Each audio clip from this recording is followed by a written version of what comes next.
Today, we're going to make a really simple traditional dish, buttery baked rice. And our goal here is pretty simple, really. We want rice that comes out perfectly tender, nice and fluffy, and cooked all the way through, every single time. Okay, first things first, the prep. Getting all your ingredients and tools ready is really the foundation for getting this right. So we're going to start with 1 cup of long grain rice. This is the base of a whole dish, and trust me, using a long grain variety is really the key to getting that perfectly separate, fluffy texture we're after.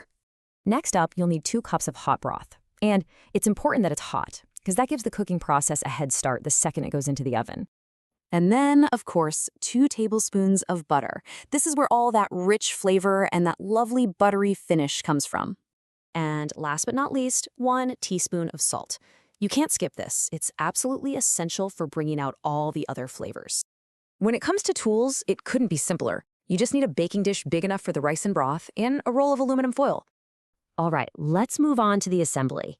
Every step here is super straightforward, and each one has a specific job to do, all to get that perfect texture in the end. First thing you're going to do is give the rice a light rinse.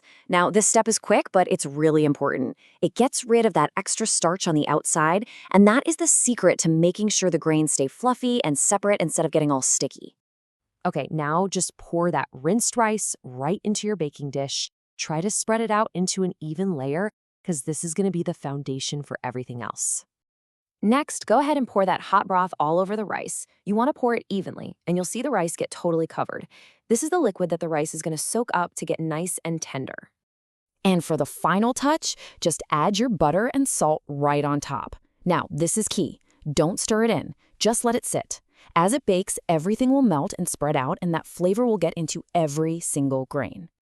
Okay, here we are at the most critical part, the bake itself.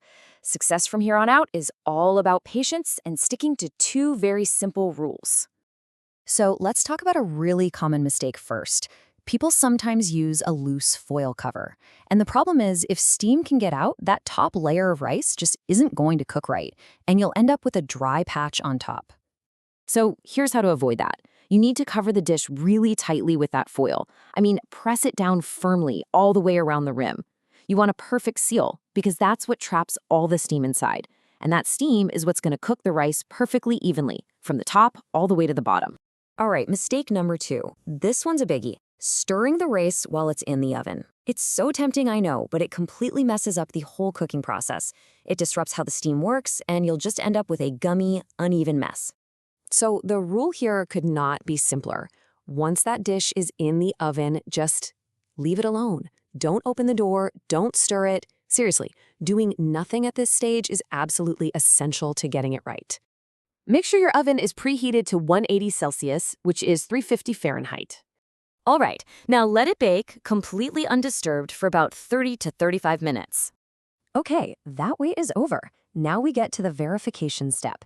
Let's take a look at the signs that tell you the rice is perfectly cooked. So when you carefully, and I mean carefully, it's hot, peel back that foil, this is what you should be looking at. You'll see the rice has soaked up all of that broth, and the surface should be steaming and look just wonderfully fluffy and tender.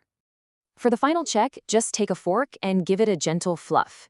You should see a nice little puff of steam come out, and you'll feel how easily the grains separate. See that? They aren't clumping together at all. That's what we want. You can see the center is soft, and it's perfectly set. Yep, this is exactly what you're looking for. This is correct. And there you have it, a super simple, foolproof way to get perfectly baked rice.